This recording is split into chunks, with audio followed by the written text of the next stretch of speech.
I need you to go to the podium, speak into the microphone. Can you hear me? All right. My name is Baxter, founder of this nonprofit, Racism Stinks. Our motto is real, not woke. Now it's time for our joke. So, what did the judge say when the skunk walked in the courtroom? Odor in the court, odor in the court. There we go. We got a couple of laughs. Michael, we got a couple. You got to at least give me that. I'm going to read to you what this thing is about, and we are all going to join in on a unity salute. What are you doing? I don't know what he was doing. I thought he was coming to help me with this salute. So the Cultural Unity Parade isn't just an event. It's a declaration that Oklahoma stands together. This parade is about more than celebration. It's about rebuilding trust in our law enforcement and the communities that they serve. It's about uniting people of all backgrounds under a shared belief that public safety belongs to all of us, right? And what if unity wasn't just a word, but a movement, one that could transform our communities, our children's futures, and the way we see each other? Together, we are the change. Join us for this parade on May 3rd in Norman. Will you stand with us? I'm not hearing anybody saying anything. All right, come on now. Okay, we're going to do this unity salute. I need all of you to join me down here with Shadow Skunk. When everybody gets down, I'm going to give you the instructions. You're going to count. You hold a fist up. U-N-I-T-Y. You high five. Do skunk face. And we say collaboration for a better nation. Is that something we all can agree upon? Yes. Is that something we all can agree upon? Yes. All right. All right, you guys pick your partners now so we can do the unity salute. And let's get in here. Let's join. We're going to be in here. Make a difference, right? High five to the partner. Collaboration for a better nation.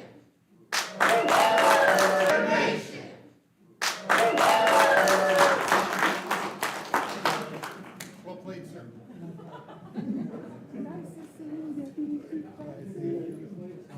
You'll not walk. For a better nation.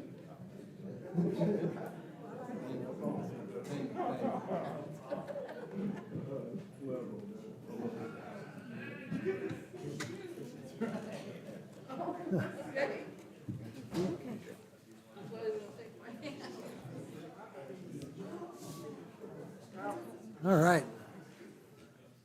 Item number 2, a proclamation of the mayor of the city of Norman, Oklahoma, proclaiming the month of April 2025 as Child Abuse and Neglect Prevention Month in the city of Norman.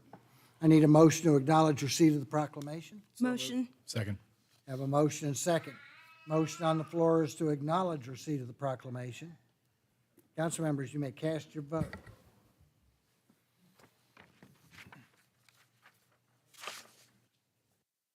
Votes have been cast, and the motion to acknowledge receipt of the proclamation passes unanimously. Thank you, ma'am. I'll read the proclamation. A proclamation of the mayor of the city of Norman, Oklahoma, proclaiming the month of April 2025 as Child Abuse and Neglect Prevention Month in the city of Norman. Whereas the month of April has been declared National Child Abuse Prevention Month in our country, and whereas communities must make every effort to report victims of child abuse or neglect, and whereas in 2024, Cleveland County reported 830 victims of child abuse or neglect. Whereas the city of Norman is invested in the prevention and advocacy through individuals, businesses, schools, volunteer efforts, faith-based and community organizations, and whereas making children a top priority and taking action to support the physical, social, emotional, and educational development and competency for all children. And whereas the Norman community provides children services on abuse and neglect experiences and are united in promoting advocacy for children. Now therefore I, Mayor of the City of Norman, Oklahoma, do hereby proclaim the month of April 2025 is Child Abuse and Neglect Prevention Month in the city of Norman, and urge all citizens to dedicate ourselves to the task of improving the quality of life for all children and families, and to recognize that prevention starts with each of us. I'd like to I'd like to recognize Julie Sisler, Executive Director of Bethesda, Renee O'Leary, Education Director at Bethesda, Greg Roberts, the President of the Exchange Club of Norman, to accept the proclamation and make a few comments. You'll join me down here.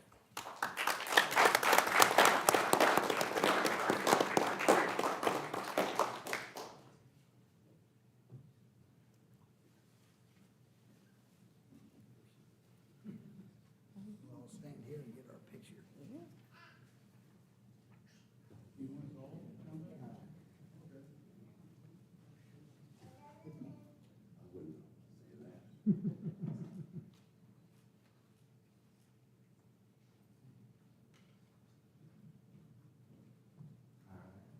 Who gets the picture?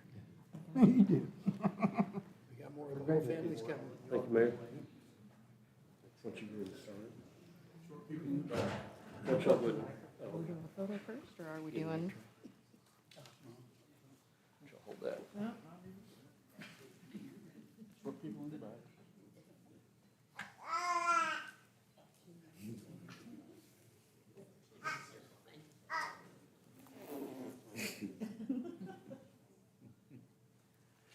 If the club members will just stay up here. Alrighty. Do I talk into this? Do I need the microphone? Can you Yes, hear me? ma'am. Just tilt it towards your mouth. There you go. All right. Perfect. All right. Thank you so much, Mayor, City Council. Thank you so much for having us here, and more importantly, for recognizing how, as you said in the proclamation, 830 children last year in Cleveland County alone had some type of substantiated report of abuse or neglect. But luckily for this Norman community, we have a phenomenal set of nonprofits, agencies, and community organizations that are working not just during April, but year-round to address these issues and make sure that we're better just future for, the kids now and the future leaders like all of you. So thank you all for taking the time to recognize this. We love talking. Beginning April 1st, these are the signs that you'll see all over town. They're in reference to that as well. And also, I would like to invite everyone in attendance tonight, Tuesday night, April 1st, at 7 o'clock at the flagpole at Main and the Tracks. We will have a ceremony where we illuminate at least one blue light for every confirmed case of child abuse in Cleveland County. We'll have 830 blue lights. And I would ask you all to please join us in commemorating that. I think that's the least those kids deserve. So I invite you all to join us 7 o'clock Tuesday. Thank you all for recognizing and giving us the proclamation. Thank you all for supporting us.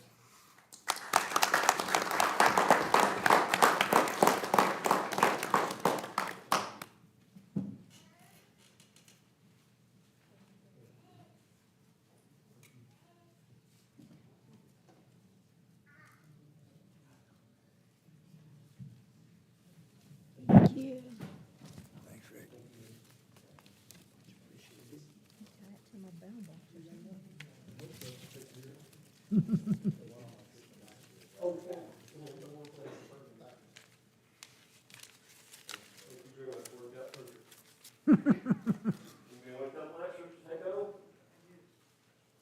Got 'em? We will also have signs and ribbons there April 1st if you'd like to come get one to display.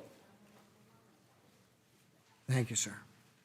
Next item on the agenda is council announcements, and I'll start. My heart goes out to those who were affected by the fires that have happened recently and the losses that are in there, and the losses to not only property, but dreams and all the other kinds of things that happened.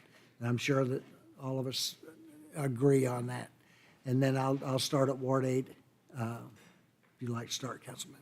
Okay, two announcements. Ward 8, we're going to have a town hall tomorrow at 6:30 PM at the YFAC. So any Ward 8 residents want to come out and let me know their thoughts and opinions and whatever. I'll be there like 6:30 to 7:30 tomorrow night. And to kind of piggyback on the wildfires, don't have any way to kind of acknowledge everybody in the city that was helping, but I did see a couple pictures that had a few Ward 8 residents there. And I'm going to butcher titles probably, but our Chief Communications Officer, Tiffany Verska, was at the Emergency Operations Center helping to communicate to everybody what was going on. Obviously, our city manager was there late at night, and also the director of the MSTAT, Kyle Hurley. So just want to give those 3 Ward 8 residents big kudos, and thank you for everything you did to kind of keep us safe and keep us up to date on what was going on with that firefighting effort. Councilmember? Thank you. Thank you to everybody watching at home and that's here tonight. Just to echo those same comments from the mayor and Councilmember Dixon, and thank all of our first responders here in Norman and anybody else from anywhere else that may have come and helped us out. And then just any nonprofits and neighbors, everybody coming together and donating supplies and all those things. It's really what community is all about. So hopefully we can figure out a way to move forward and try to prevent this from happening in the future wherever possible, and make sure everybody that did lose things is able to be made whole somehow. So thank you for that. And also wanted to mention that this Saturday there is a legislative town hall at St. Michael's Church with our Norman delegation. It's not a city function, but that's happening on Saturday, and it's open to the public at 10 a.m. The state representatives from Norman will be there to discuss state issues and how the legislature is moving along. Also wanted to mention this Friday night, we have a Goofy movie at Lions Park, put on by the Parks and Rec department, one of my favorite Disney movies of all time. So, and then next weekend is the Medieval Fair, which is at Reeves Park in Ward 7. And it's our biggest event really in Norman. When you look at a year calendar, the biggest single event that we have that brings in the most people is the Medieval Fair. And so I would encourage everybody. I'm lucky, I live in the neighborhood right next door to Reeves Park, so I don't have to park or do anything. I can just walk over. So, but it's a really wonderful event. It's a lot of fun, and when the weather cooperates, and there is some construction, as I mentioned last meeting, about on Jenkins Avenue, the widening, voter-approved bond project to widen Jenkins has begun. So just account for that if you are traveling over to the campus area for the Medieval Fair. But it's going on, and it'll be as big as ever. And so also the last thing I have is the week after next week, myself and a delegation of Norman representatives are going to Washington, D.C. To meet with our federal representatives about Norman issues, things that we think are important to Norman, whether it be funding for different projects that we have going on, issues about jobs and employment, like with the National Weather Center or Tinker Air Force Base, perhaps, and any number of other things that are important to Norman. So we have city council members, OU representatives, and business community and county people, and it's a pretty good representation of Norman. It's a yearly thing. I've been twice before, so I'm looking forward to going again. And again, it's an opportunity for us to have a face-to-face conversation with our elected federal representatives from Oklahoma. And sometimes we even get to see some of the representatives from other places that may have influence too. So looking forward to that and having those discussions with our federal representatives about Norman and what we would like to see them focus on in regard to what benefits Norman. So that's it. Thank you. Councilmember? Thank you. Good evening, everyone. Thank you for attending, and for those online, thank you for watching. I definitely want to echo the sentiments of some of our colleagues up here about the wildfire danger that we had the other day, and just what a situation that could have been, and our first responders and our community coming together to keep everybody safe and keep livestock safe, and just all of the resources that came together quickly really shows what Norman's about, and one of the things that really makes me proud to be here. So thank you to everyone that kept us updated all day. That was in the Norman Unity Parade, which is May 3rd at 2025 at 11 a.m. More information can be found about that at racismstinks.org. This Saturday, March 29th, is the Cookie Fest at the Well. which is a benefit for LoveWorks. LoveWorks is the only nonprofit organization that benefits our middle schoolers in Norman exclusively. Only middle schoolers go there, and it's an amazing leadership program. So I highly recommend going out and trying some cookies that the youth have made and are selling, and kind of getting a kickstart on some of their own businesses. They do a lot of fun stuff for kids. And then on the second and fourth Wednesday of every month at the Jacobson House, they're hosting, through the end of May, they're hosting a Southern-style powwow and singing session, which is a really awesome way to kind of engage with some of the indigenous cultures that we have here in Norman, and I always love those things. And they say on their website, whether you want to join in or observe, all are welcome. So that to me means if you want to go and be a part of the drumming and the singing, then you are absolutely welcome to. And then the last thing I want to mention, I've mentioned it before, the city of Norman has so many boards and commissions that have vacancies and availability for all different topics, that probably something that interests you, that is of importance to you, that has to deal with the city. Here in a few minutes, we're going to be reappointing or appointing some people on different commissions for the first time, or for another appointment. But I wanted to say a special thank you to Ward 6 resident December Ambos for coming on for another term with the ADA Citizens Advisory Committee. So thank you to December very much, and I encourage all residents of Norman to check out what boards and commissions are available to see what might interest you and how you can get more involved with what's going on. Councilmember? Yeah, so those wildfires on the 14th of March, if I remember correctly, burned about 1,800 to 2,000 acres in Ward 5. And the response from our fire department was extraordinary. And I think if there's anything we could do to make some kind of formal recognition of our fire department and for the job that they did, it could have been a whole lot worse. But aside from that, I don't have any updates for this week. Councilmember? Good evening, Ward 4 and City of Norman. I want to take a moment to acknowledge the life of John Hadley. I was invited to his celebration of life this past Sunday and noted many Ward 4 residents, Greater Norman community, and out-of-town visitors in attendance. If you're unfamiliar with this hidden gem of a man, John Hadley lived in the Miller Historic District. He was an OU art professor of many talents, to include art, comedy, and music, and he had many collaborations too. He worked with the Smothers Brothers, Wynonna Judd, the Chicks, Trisha Yearwood, just to name a few. John Hadley was known mostly as an artist with high-profile exhibits and sought-after pieces. People were just as surprised to hear about his music career as his music fans were of his art career. I have no doubt his influence will live on in our arts and music community. I'm sure he made it the community that made it a creative like myself want to move back to Norman. And I want to extend my deepest sympathies to his dear family. In April, the Norman Neighbors Project, powered through Neighborhood Alliance of Central Oklahoma, will partner with the City of Norman staff to host 2 Norman in the Know events. The free events will take place at the Development Center, 225 North Webster, 6 p.m. to 7:30 p.m. on April 7th and 21st, and provide community members opportunities for one-on-one discussions with City of Norman leadership. Representatives of city departments will be stationed around the Development Center, and a 20-minute rotation schedule will ensure that citizens have an opportunity to visit with each department. And it's here that I'll mention that emergency management has a table, and if you need swag to build a kit for wildfires, tornadoes, what have you, that would be an opportune time to connect with that department. And then I'll also echo thank you to all our first responders, for their work around the wildfires that we had.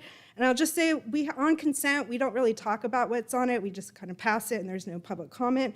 But item 20 is a resolution of the Council of the City of Norman establishing policies due to the recent wildfires for allowing affected residents to inhabit temporary structures while rebuilding permanent structures. Fighting the wildfires.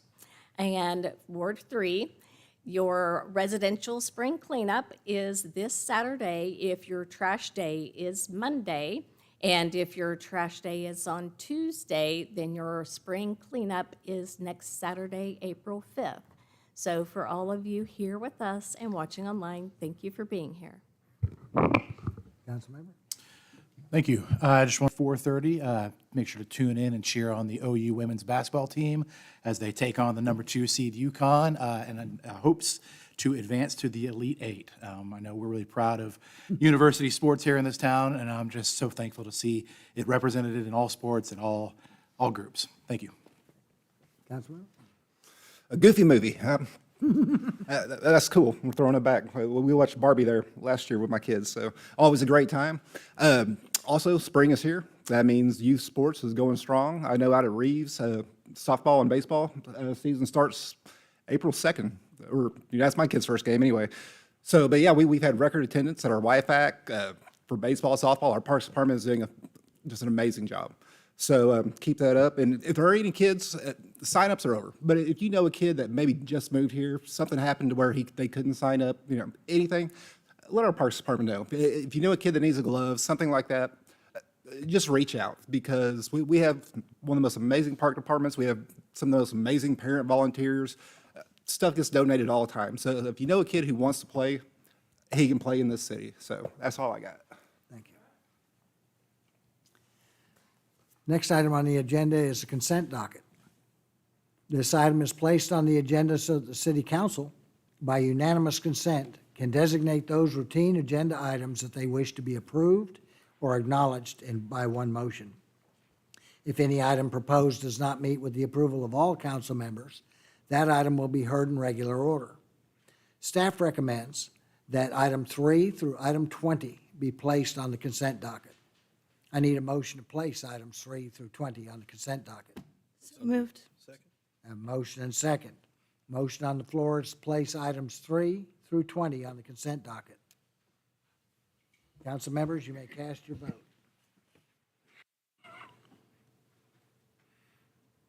All votes have been cast, and the motion to place items 3 through 20 on the consent docket passes unanimously. Thank you, ma'am. I'll entertain a motion to approve the consent docket. Motion to approve. Second. I have a motion and second. Are there any comments from council regarding any item on the consent docket? Hearing none. The motion on the floor is to approve the consent docket. Council members, you may cast your vote. All votes have been cast. The consent docket passes unanimously. Thank you, ma'am. Next item is non-consent items, and I'd like to recognize Councilmember Peacock for an abstention. Thank you.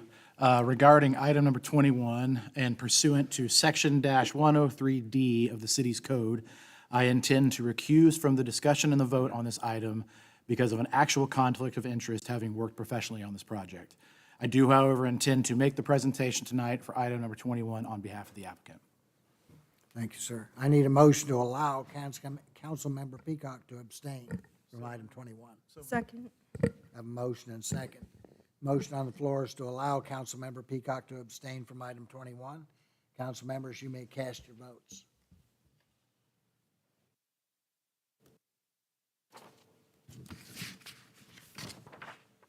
All votes have been cast, and the motion passes unanimously with Councilmember Peacock abstaining.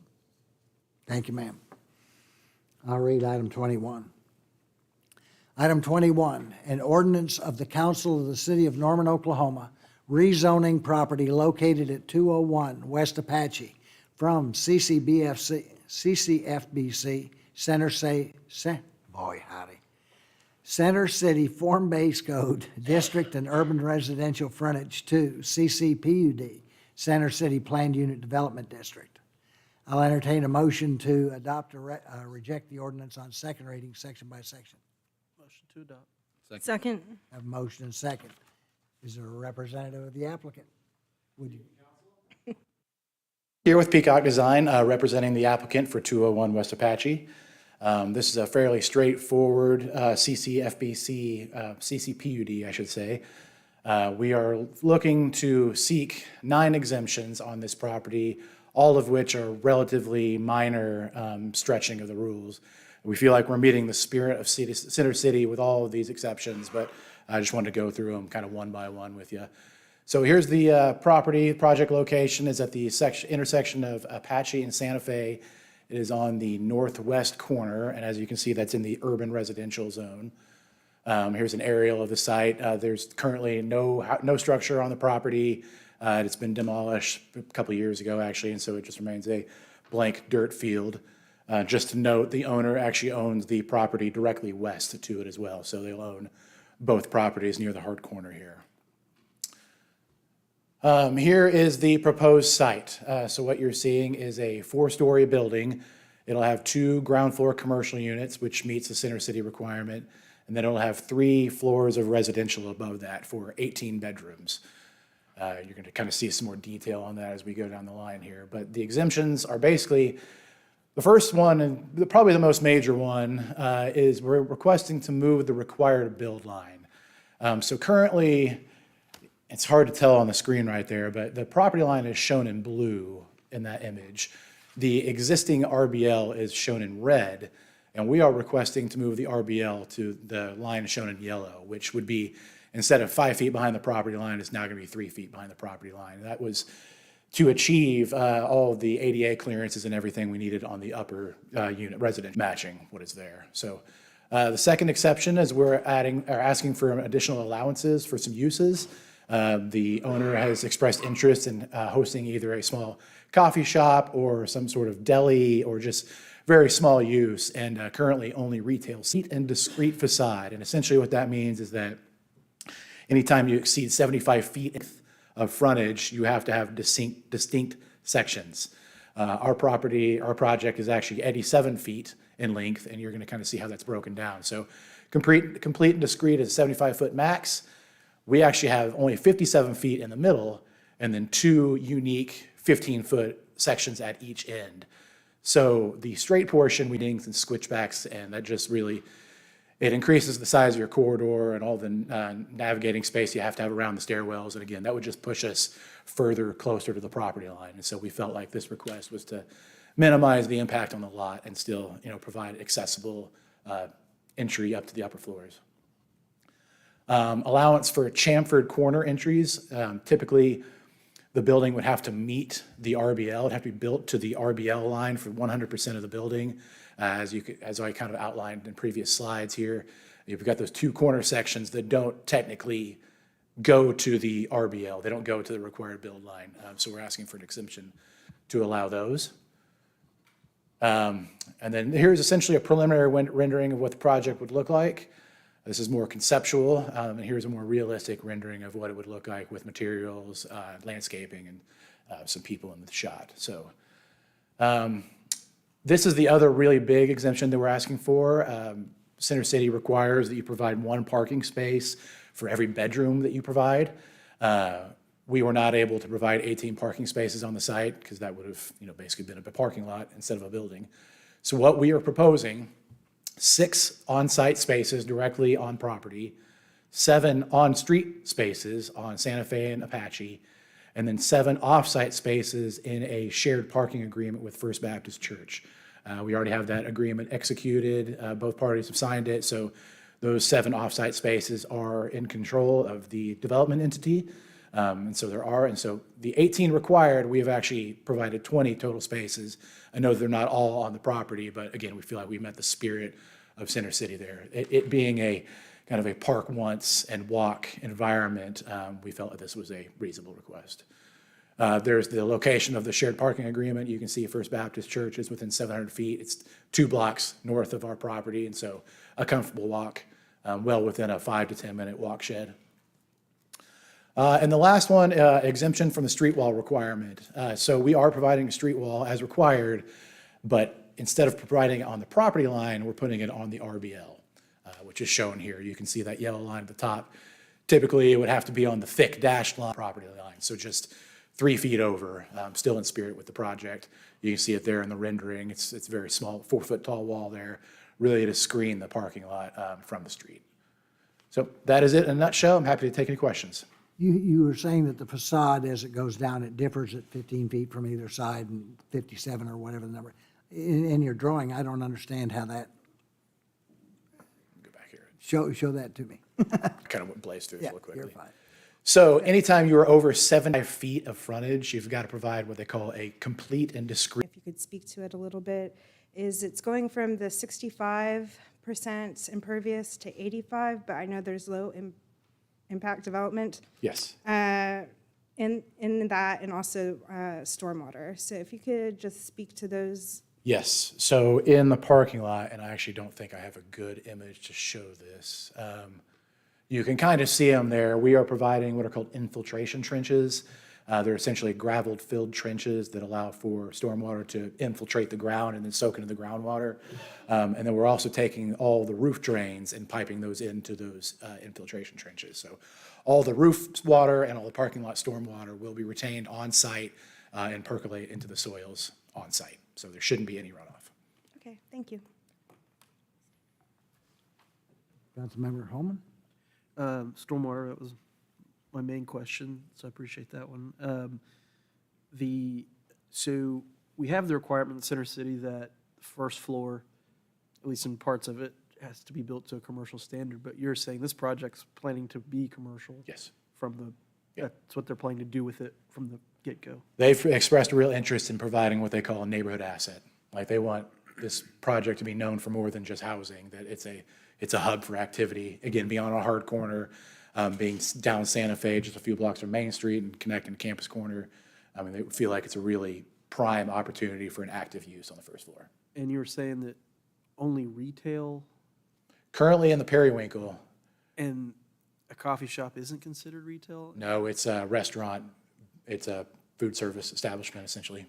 Okay. So retail sales, if we were just selling the coffee beans, Right. that would be retail, but since we're providing the cup of coffee. And they don't want, they've expressed a clear desire to not do a full-blown restaurant because they don't want to mess with grease traps, vent hoods, a lot of the more kind of cumbersome infrastructure that comes with that. And you mentioned that the property owner built the new building that's next door. Yes. And built that one with plans for this to be built next to it. I don't know if they necessarily had plans for it, but they acquired this property as they were constructing the one next door. And so I think it was part of the master plan. Okay.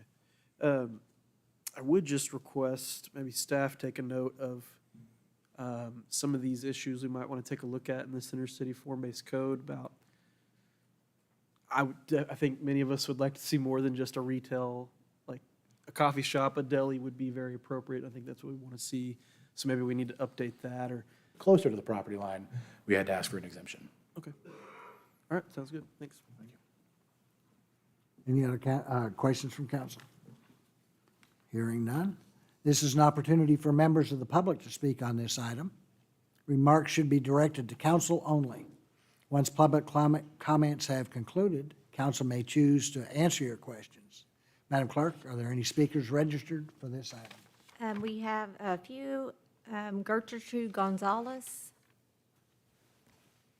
I don't think she's here. Evan?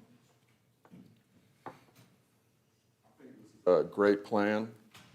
I would just I have a question. Do we have any ordinances or any incentives so that Mr. Peacock and his design genius could maybe make those 4 trees peach trees or something? Could we make this even more profitable? Think we can do that? Is there anything on the books that incentivizes that type of design? No? Gosh, maybe that's something that we could change. Huh. Jeanette Coker, did you want to speak? Jeanette, did you want to speak on this item? Okay, well, you didn't mark which ones you wanted to speak on, so I'm just going to ask you on all of them. Victoria? Nope, okay. Then that's all, Mayor. All right, any final comments from council? Hearing none. The motion on the floor is to adopt the ordinance on second reading. Council members, you may cast your votes.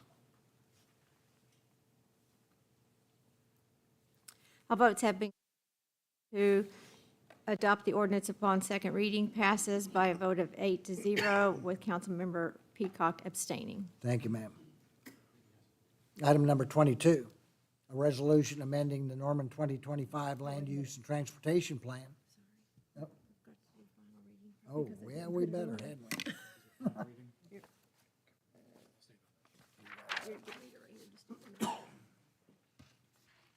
All right, that would be a good idea. I'll entertain a motion to adopt or reject the ordinance on final reading as a whole. Motion. Second. A motion and second. Any final comments? No.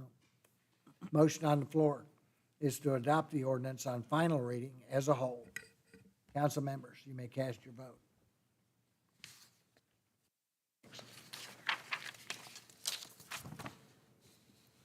All votes have been cast, and the motion to adopt the ordinance upon final reading passes unanimously, with Councilmember Peacock abstaining. Thank you, ma'am. That would be a lot better than just leave it hanging in the air.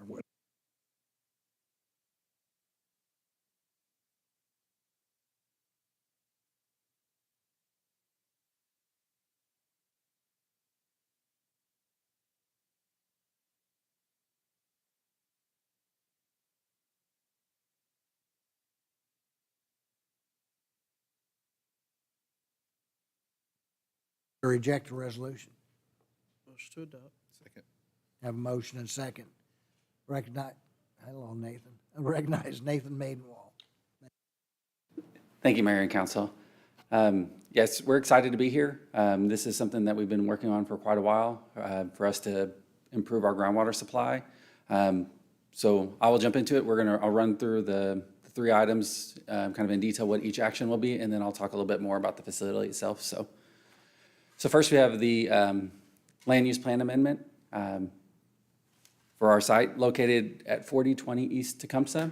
See, it's just south of Tecumseh Road, east of 36th Avenue Northeast. It's 28.42 acres approximately. So the existing land use you can see on the screen is country residential and very low residential. Our proposed modification to that is to put institutional for the plot of land. For the rezoning, right now it's currently zoned as residential estates. You can see around us we've got A2. We're still leaving it as residential estates, not adding, not changing the zoning, but putting the overlay for the special use so we can use municipal purposes and further restricted on municipal use. So going back a step and talking about how we ground, send it straight to town. Our water treatment plant, when we treat our water, we had chlorine residual to it, so that way we make sure we maintain that disinfectant residual per DEQ regulations throughout town. Same thing when we purchase water from Oklahoma City, it has that disinfectant residual. So the groundwater supply is the one component that doesn't have that. So there's portions in town where we go test our water supply, we may not get a residual.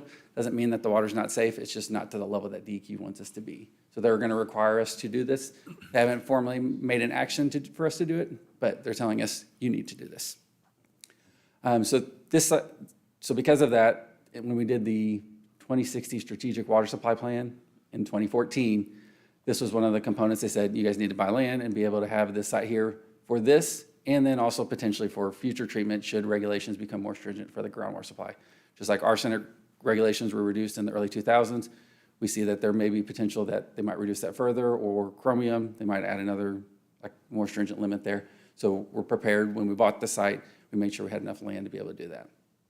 And then this land acquisition was in the 2015 vote. We included that as an item, something that we needed to address with that funding. Didn't get it quite done right around then, but we got it done in 2021 or 2022. So we came to council to first start talking about purchasing this land, which was listed for sale. This wasn't something that we went and condemned or anything. It was a listing. We saw it was available. It was in a good location. We had our consultants analyze our supply, this location, try to identify where the best spot was, and they identified this just based on where our wells are, so we're not bringing the water to one side and then having to bring it back, or vice versa. So we came to council with 2 executive sessions to talk about the land acquisition, and then in February 22nd, 2022, we did the contract to purchase it, closed later that year. Then in 2023, we came back with actually 2022, we had it included with the water rate proposition, which was unsuccessful. Came back, reduced the extent of the project in 2023 with our water rate proposition. That was successful. So we got funding for that. So then we started embarking on the project. And the first thing we did was got some preliminary stuff together. And then we met with the property owners. We did a press release in Met with them in December 2023. Did the same mailers that we would with the Planning Commission item, and actually expanded a little bit. And Tiffany also put it on the website, so other people that were outside the area, if they wanted to attend, they would be able to do that. So did that, heard their concerns. Unfortunately, it took us a year to get back to them with addressing those concerns, but we did. And when we met with everybody in December of 2024, they were in line with what we're proposing. And there's everybody we met with adjacent to the site, except for one that came at the DRT meeting. We came back and met with them at the site later and didn't hear any further concerns from the property owners. So talking a little bit in greater detail about the site. So as I mentioned, we're doing the building up at the front of the property now. We initially had the drive coming straight into the building, but we wanted to make it seem a little bit more like a shop building on a farm plot of land. So we have the drive kind of meandering in, almost like it's a driveway coming to a shop building or a house kind of thing. We're going to have pipe rail fence at the front, so it's more of an agricultural setting rather than what's required by DEQ. One of the big things we heard from the property owners, they just want to minimize the amount of it that they'll see from the site. We've got some renderings to show it, but we're doing berms there on the north side and over there on the east side to try to help screen it a little bit, in addition to the driveway coming back behind there. For the fencing around the site itself, we are going to, inside the site, we are going to do chain link fencing with three-strand barbed wire because that's required by regulation. Looking further south, we've reserved that area for future treatment. We will have instruments that are running. It's not going to be a heavily manned facility. People will just have to come check it once a day, but we'll have analyzers that'll run. And so we will have some wastewater that we have to dispose of. We're going to use an aerobic system for that. We also show a future clear well there at the site. We were asked to show that there for the property owners and agreed with them that the height of that to be a 2 million gallon clear well will have to be 50 feet. They weren't happy about that because the height of our building is 30 feet. They see that that would be kind of obtrusive in that area. So we agreed that we would inset that or bury the first 20 feet of it, so that way it'd be the same height as the building. So we're not doing that with this phase, but that was one of the things we agreed. When we come back in the future, we'll have to do another site plan, come to Planning Commission. We will show that being 20 foot in the ground. And then on the west, I'm sorry, north is to the left. And then on the west side of the site, we have a rain garden that we're going to use for our stormwater for us to detain. We're purchasing bulk sodium hypochlorite there for us to inject it into the water. So we're not creating it there. And then same thing with the we're liquid ammonium sulfate, we're purchasing that from a supplier as well. So truck frequency, we might get one per week in the peak seasons, and then in the lesser seasons, it'll be once a month. We're doing a split face concrete block building that's meeting planning requirements. So single story in the back, higher ceiling, or single story in the front, higher ceiling in the back to accommodate the tanks. Just showing what's going to be inside of the building there. Not an office space really, just a lab so we can do analysis there, restroom for our workers that are there, electric IT, and then areas where we have chemical storage. Sodium hypochlorite is essentially just a word for bleach, but we will have secondary containment for both of that and the liquid ammonium sulfate. So if those tanks were to leak, we'll be able to store 100% plus some additional capacity. And then we also have curbed areas there when we're doing loading and unloading of the chemical to the site. Here's what a renting will look like. We're hoping like when it's initially built, so our trees are doing that well, and then as it continues to grow, have those trees grow up to help screen the site a little bit more. I think everybody knows that that's fairly optimistic that the trees look exactly that way, but that's our goal, so that's what we're shooting for. And then the rain guard, I'm not an expert on this, and I apologize I didn't have our consultant here to talk further about it. But this is in line with Section 7000, so it's kind of the higher level to not only detain the rainwater to pre-development standards, but also address water quality aspects as it runs off the site. And then as we showed before, the berms run on the east side and on the north side, lots of trees that we're proposing to plant with this development. Lighting is, I think, fairly minimal, showing where we've got area lights there on the site. Around our parking lot, and then lights there on our building. And with that, I'd be happy to answer any questions that you may have. Questions from council? Councilman Peacock? Thank you. I just had a question on the lighting slide you just showed. I assume those are all full cutoff fixtures and there's no light spill to adjacent properties or anything like that? Correct. Okay. When we talk to consultants, they say you will never not see the light, like from, but yeah, they are full cutoff in accordance with city requirements. Thank you. Councilmember Holman? So you talked about, a little bit about discharge, what might be coming out of the facility. I know we've heard concerns about, I think in light of the recent chlorine issue in Rock Creek, what is to prevent that same situation at this plant from impacting any streams in that area? Correct.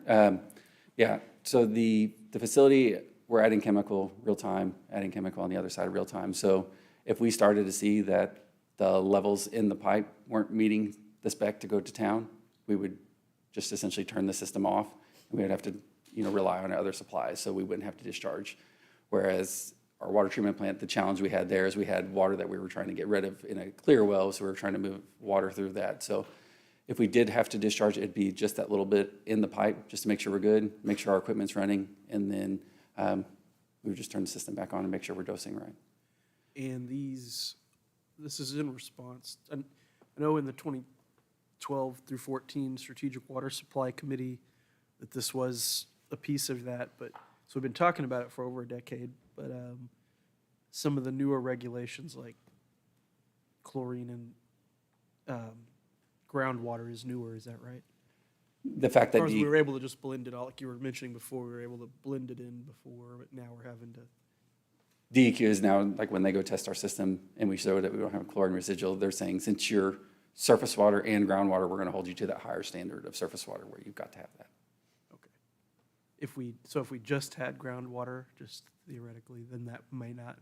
There are apply. systems where they would allow that, as long as you're still meeting all your BAC-T requirements. But because we have a treatment system and okay. Yep, we're both. So it's not just us that's dealing with this. Edmund's dealing with it, Moore's dealing with it. And so there's not going to be big trucks or very infrequent, if there is, for chemical delivery or anything like that? When we looked at how much chemical we're using, it'll be about one a month during off-peak season, but then when we are pushing more water through facility, we will probably have one per week. Okay. That's what they saw it kind of as the max. Okay, that's all I have for now. Thank you. Councilmember Grant?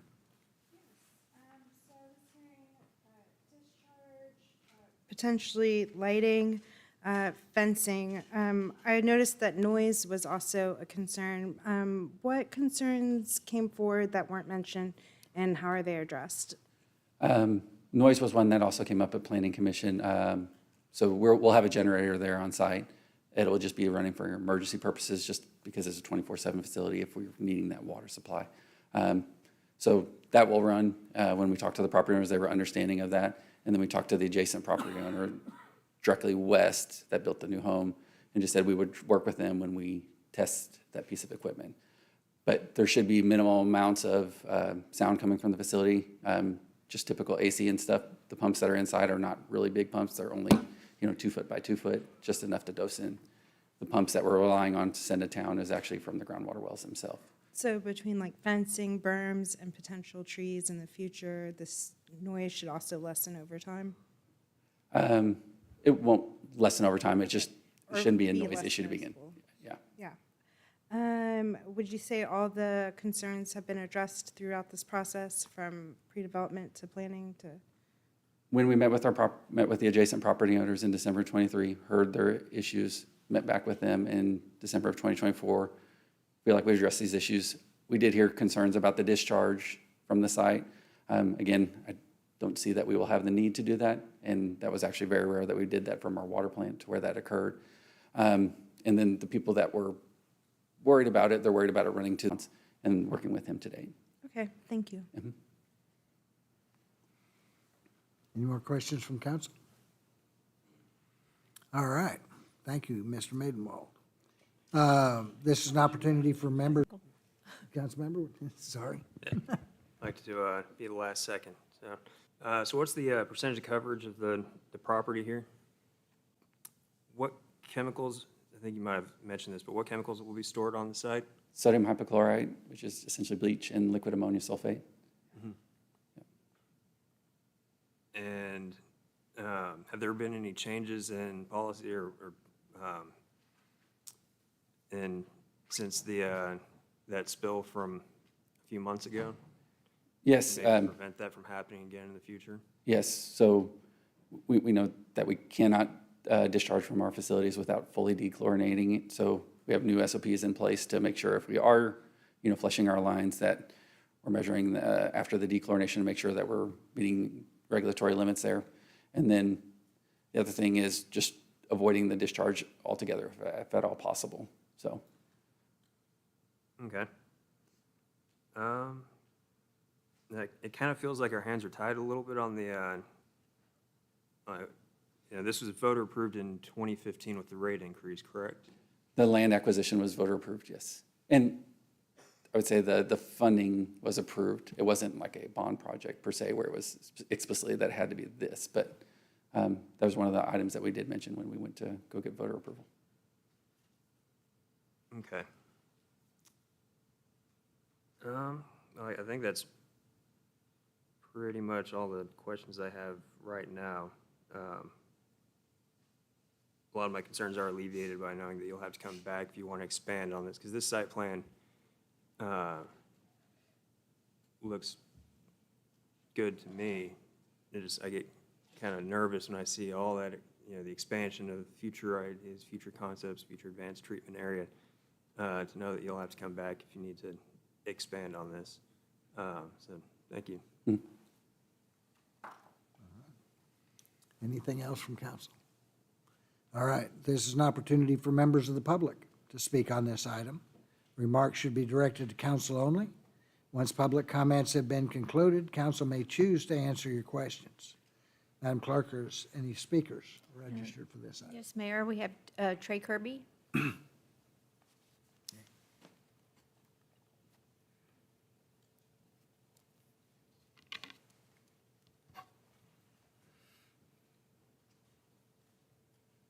Kirby, Ward 5.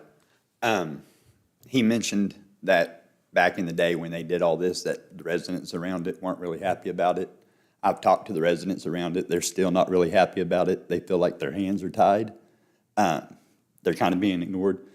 Multiple properties were bought that year, not just this one 28-acre one right over by the library, right behind the pre-existing water plant was also bought, like 30 acres. So, I mean, you could technically expand onto that and make that bigger. This is not what was shown. I have a whole different piece of paper given to me by the City of Norman water plant fella, and it had 4 holding tanks for like evaporation. That's not on here. My thing is at what point are y'all gonna start listening to the residents that live around that area and are not comfortable with this? People aren't properly trained. In that facility on Robinson, there's tanks up on the hill that were put in years ago that they could have pumped all that water to instead of down that creek, and then drained it back out of that and recaptured most of the water and used it. And instead, some reason it got dumped down that creek, and that pipe's still very much open. We're ignoring a lot of options with something like this plant. With what we're gonna spend on it, the 2 properties and everything, we could have just dredged the lake or came close. It's a bad idea. A bunch of other residents say it's a bad idea. I think you should probably consider what the residents think, not to mention how are we gonna pay for it? That's all.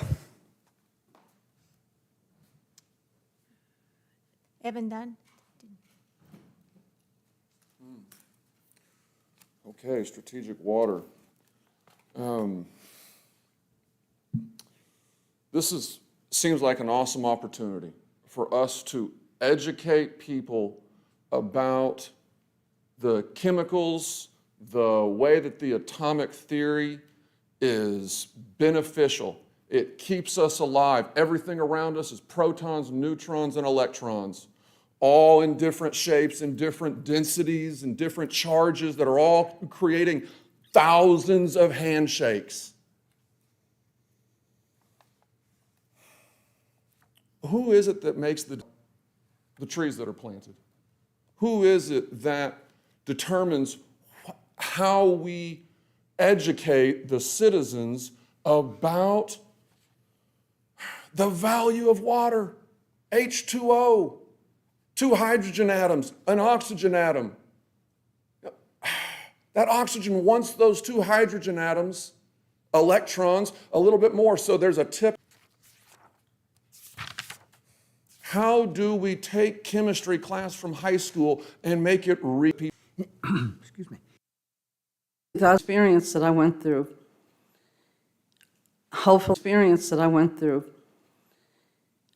hopefully this is going to be a totally enclosed water treatment plant, because at the time that that happened, it was not on that road. And everything from that water treatment plant was in the water in the creek that flooded into my trailer. And we had to get tested for TB and all kinds of other hepatitis. And so I don't know what all this future planning is not registered up there, or how those tanks will look, or how that will affect y'all. But if there's a neighborhood close to there, and we all know it floods in Oklahoma, please just be careful of that. Try to make it enclosed.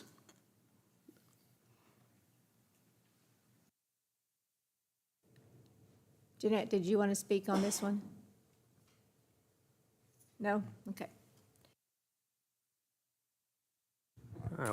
One thing that can alleviate some of those concerns, and I still call the facility off of Highway 9 the water treatment plant, although it's the water reclamation facility. This won't be a water reclamation facility.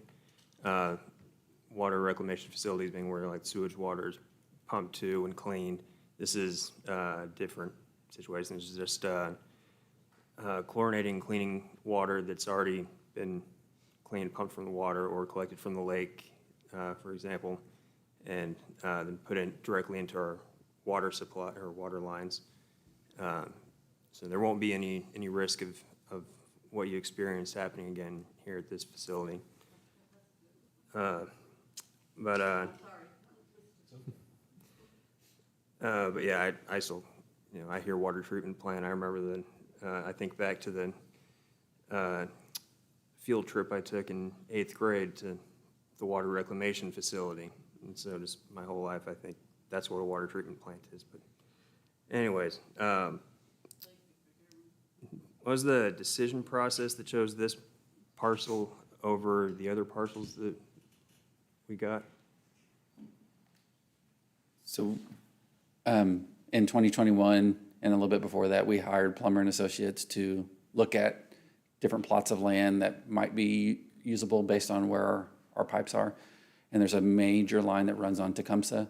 So they looked at 5 different sites, said, here's your options. And then we looked at this one when it came on the market and said, okay, analyze this one as well. And they said that this one was also very suitable, just based on the amount of piping that we would need. And since it was listed for sale, and that's why we came to council and we talked about it in 2 executive sessions to say, this land's available, we feel that this is a good fit for this type of use. Is this something that we can proceed with? That was how we got to that point. Okay. Then evaporation tanks are missing from this site plan. Can you explain that part a little bit? When we met with the council initially, we looked at, okay, what is the full use of the site that we may need? So they looked at, okay, what is the worst case if we had to have treatment units and have to have ponds there where we would evaporate, our residuals when we backwash our filters, would we send it to a lagoon and let it evaporate from that pond? So they looked at that as the worst case. We don't know that that's what we're going to need here in the future, and that's why we didn't show it on the site plan, because we're not doing that with this phase. But we wanted to make sure we had enough land available in the future if we needed to. So that's probably the site plan that they're referring to. And we presented that to the adjacent property owners, that here's our worst case. We don't know that that's what will be in the future. I don't know. There might be other options where we can pump it back to the sewer system and we don't have to have those units on their site. Okay. And the property now is zoned residential estates? Yes. And would this be considered, technically, it feels like a less intense use, but is there like a technical definition that establishes whether this is a more or less intensive use than residential estates?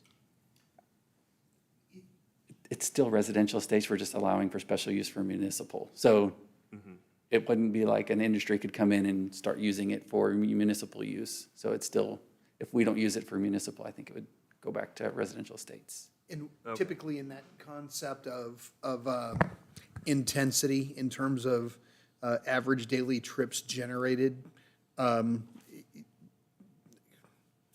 couple of employees on a weekly truck visit for supplies or monthly truck visits in the off-peak season. So not an intense use, not a commercial use by any stretch.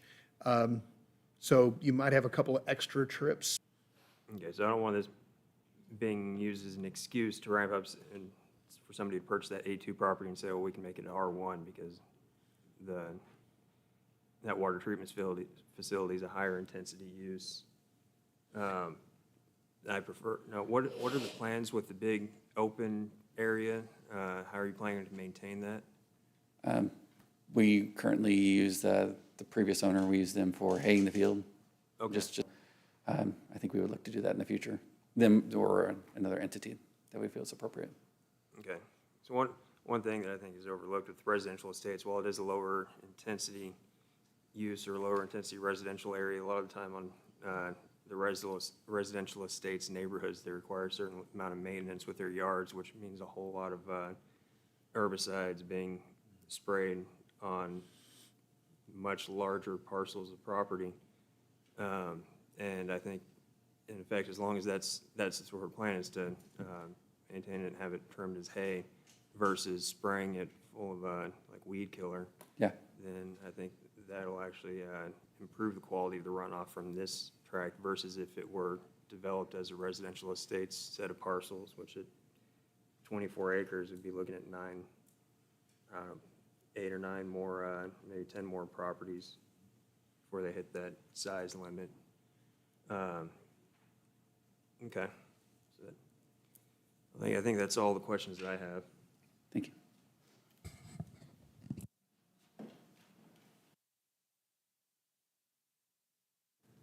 The motion on the floor is to adopt the resolution.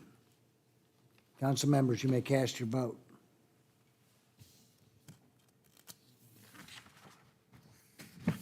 All votes motion to adopt the resolution passes unanimously. Thank you, ma'am. Item number 23. Excuse me.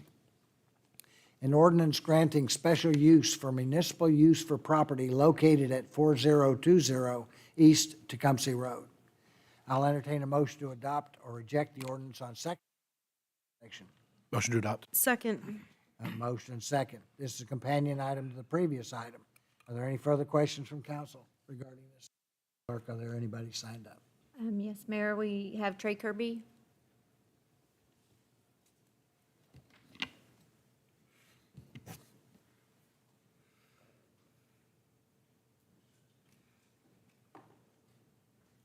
Kirby, Ward 5. This is about as transparent as a brick wall, so far.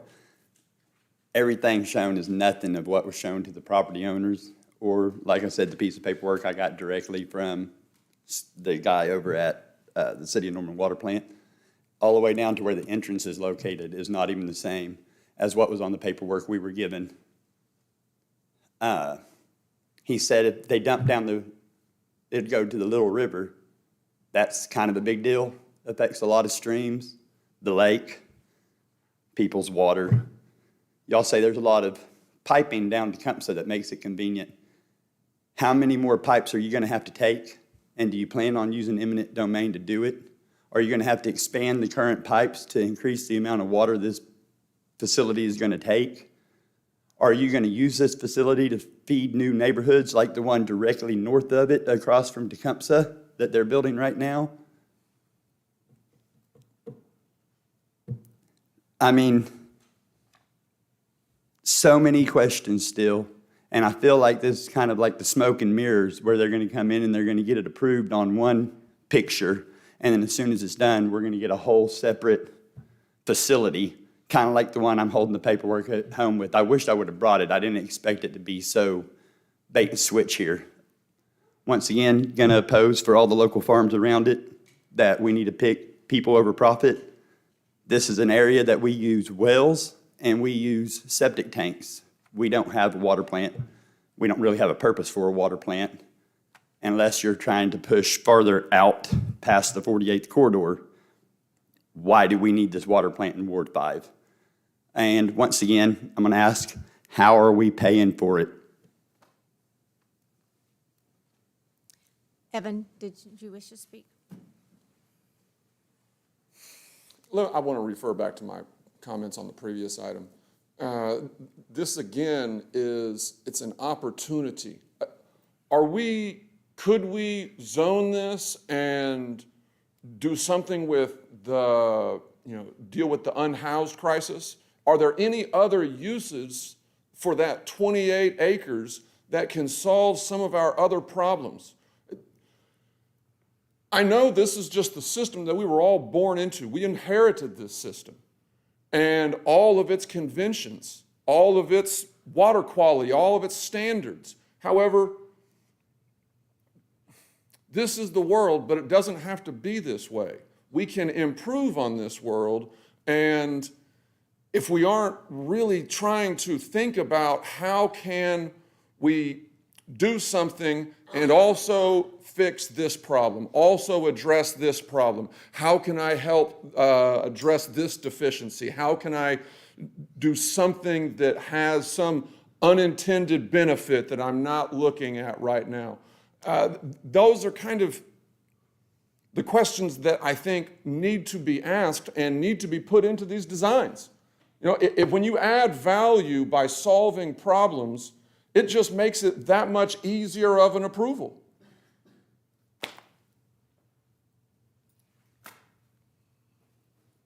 Ladies, do either one of you want to speak?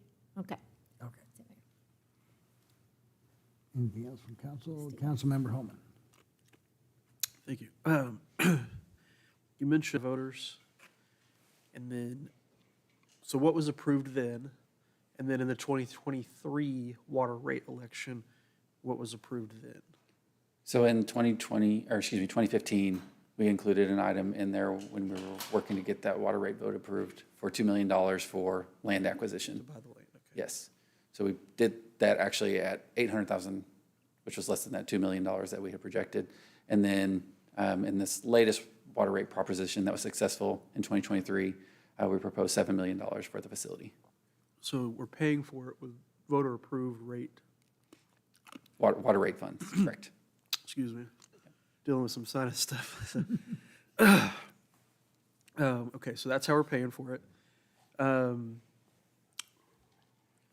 The reasoning why, and you went over it about, consultants looked at a bunch of different locations and piping and all that stuff, but, thank you.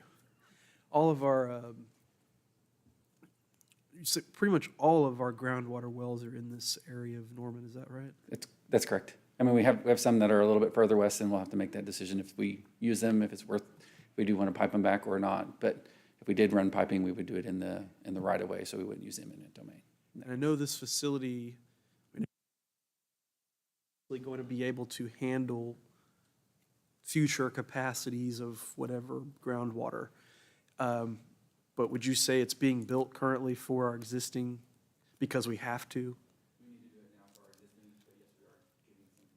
For the future, should we add more wells to our system, so. If we don't build it here, we do still have to build a groundwater treatment facility somewhere, right? Or stop using the wells. Or stop using wells. Yeah. Which, how much is that percent of our water is wells? It's roughly 25 to 30%, depending on the year. The lake, and then Oklahoma City raw pipeline. Correct. I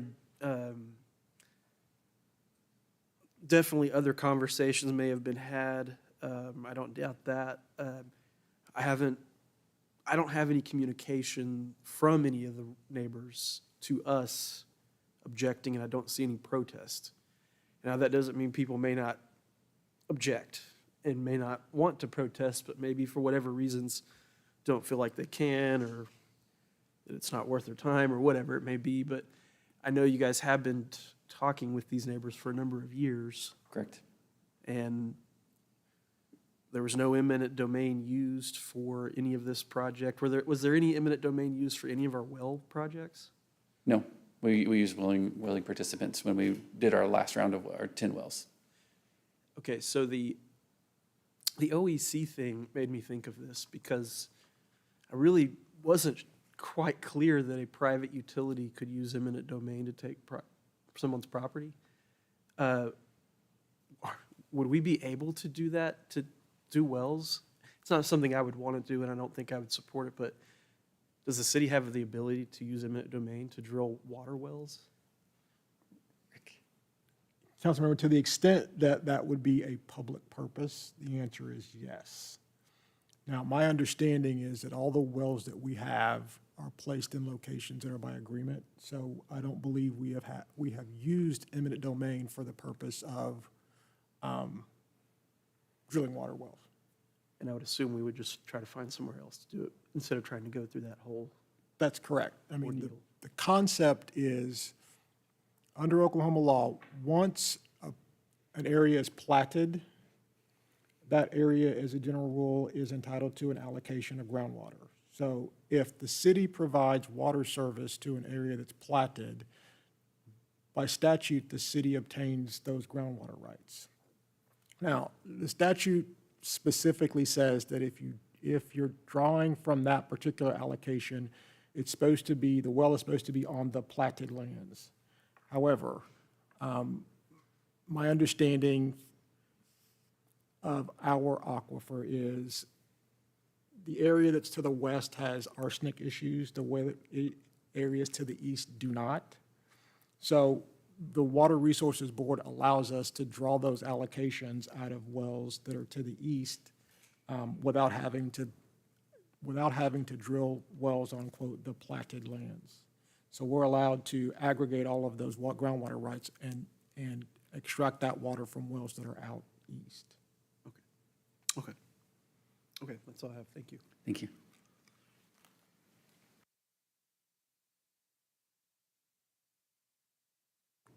The motion on the floor is to adopt the ordinance on second reading. Council members, you may keep. Sorry.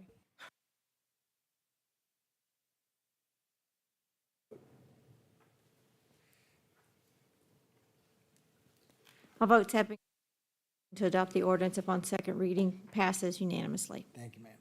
I'll entertain a motion to adopt or reject the ordinance on final reading as a whole. Motion to adopt. Second. Have a motion and second. Any final comments from council? Hearing none.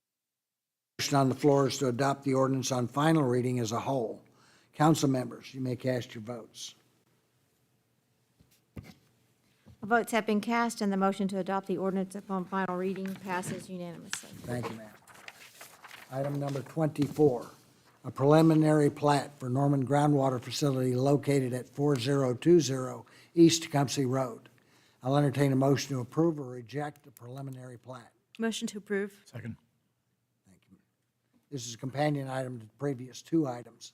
Any further questions from council regarding this item? Thank you. This is an opportunity for members of the public to speak on the item. Remarks should be directed to council only.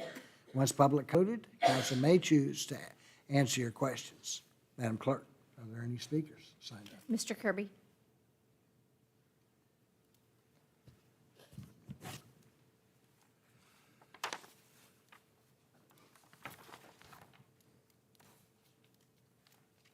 Kirby, Ward 5.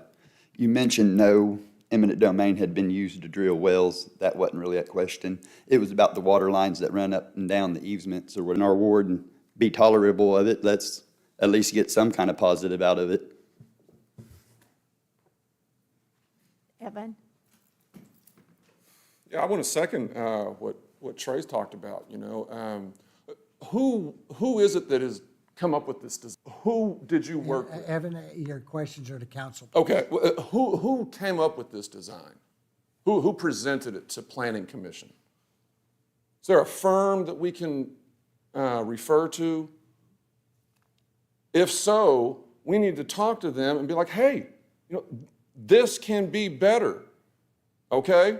We can add more to this. This does not have to be plain vanilla. Anyways.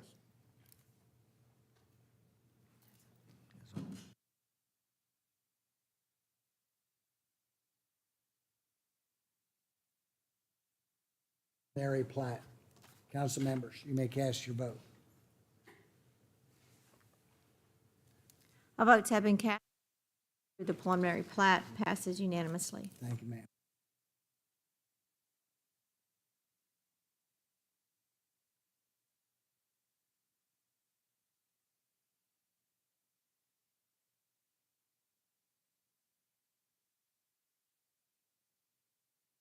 Signed up for miscellaneous comments.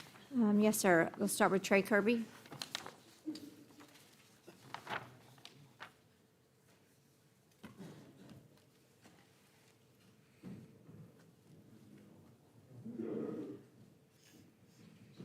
Kirby, Ward 5.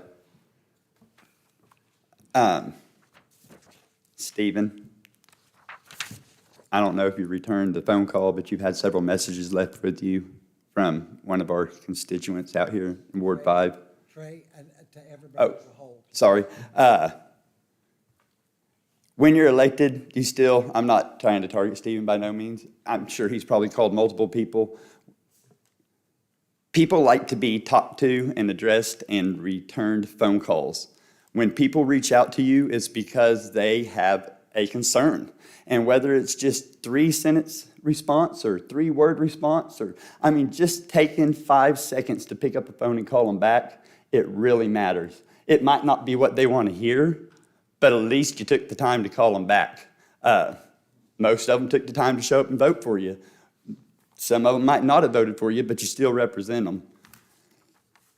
We have a lot going on in Norman, so there's a lot of concerns from the residents. Some speak more about them than others, some don't. I just want to remind everybody that we appreciate what you do, but when residents do reach out to you, no matter how small it seems to you, it was big enough for them to pick up a phone or text or walk up in this office and try to communicate with you. So just please communicate back with us. That's kind of a big deal. Appreciate y'all. Do we have a Stephen Rogers?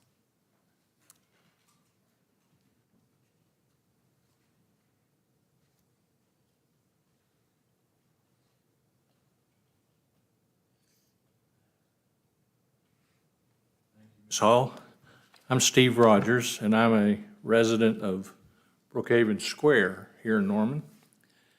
And one of the privileges of living in that neighborhood is that you get asked to serve on the homeowner association board at times. And I accepted a position a couple months ago to oversee our lighting systems and our water systems. One of the issues that we, actually the evening that I was asked to serve, as I left the meeting, they said, our water bill doubled to $11,000 last year. What are you going to do about it? And I said, well, we'll look into it. And we contacted, and I don't know if he's here tonight, but I'm here to offer some thanks and appreciation to a couple of gentlemen in your utilities department. We contacted Mr. Mattingly, Chris Mattingly, about we have 5 systems. 5 water meters. And he very graciously sent back, and as an engineer you appreciate this, graphs of usage for the past couple of years. And we have some real culprits here that we're trying to discern what's going on. Later I contacted Mr. Mattingly again, and I said, after we looked at this, and here's a piece of information I bet you don't know. All those with electronic meters, and there are 43,000 water meters. And I know what customer service is and what it's not, but these guys should teach the class. I really appreciate it, our neighborhood appreciates it, and we'll get to the bottom of it. I just want to come tonight in front of the council and the mayor and say, thank you very much to the Utilities Department. Thank you.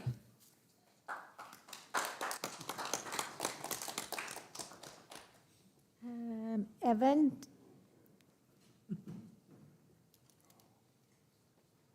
Oh, every time I come here, I have so much to say, and then the meeting brings other things and new ideas come up, but I'll try to keep it brief. I have some random thoughts. Jury duty is something that all citizens are, obligated to perform. What if there was city council duty? What if there was school board duty? And people randomly were chosen and they got paid to go to a city council meeting, they got paid to go for an evening to a board of education meeting? I don't know, it might be another kind of governmental adaptation for the next generation, perhaps. Oh yeah, are there any plants in here? It'd be nice to have something that's producing some oxygen, because whenever I go to the farmer's market, like I do on Saturday mornings at 9, I go by a booth and she's a plant seller, and I come by and I can't see the oxygen, but I make the claim that I can imagine, I can see it, I can feel that oxygen diffusing into the shared atmosphere, and I think it has an impact. So maybe we could get some plants in here sometime. I think I know what I'm going to teach in these classes that I want to kind of restart. I think I want to call them lessons of brain cancer. This is how brain cancer, this is how a terminal illness, this is how traveling to the heart of our greatest rivals, nation and their culture, and actually food foresting, and trying to come up with a way to form the most perfect unions possible. These geometric alignments are available to all of us, irrespective of our ancestry, irrespective of our race, our religion, our economic status. Oh, there's a power. Nobody in history knew that the adrenal glands are on top of the kidneys. Oh, let it all go. Exhale everything. Everyone can do this.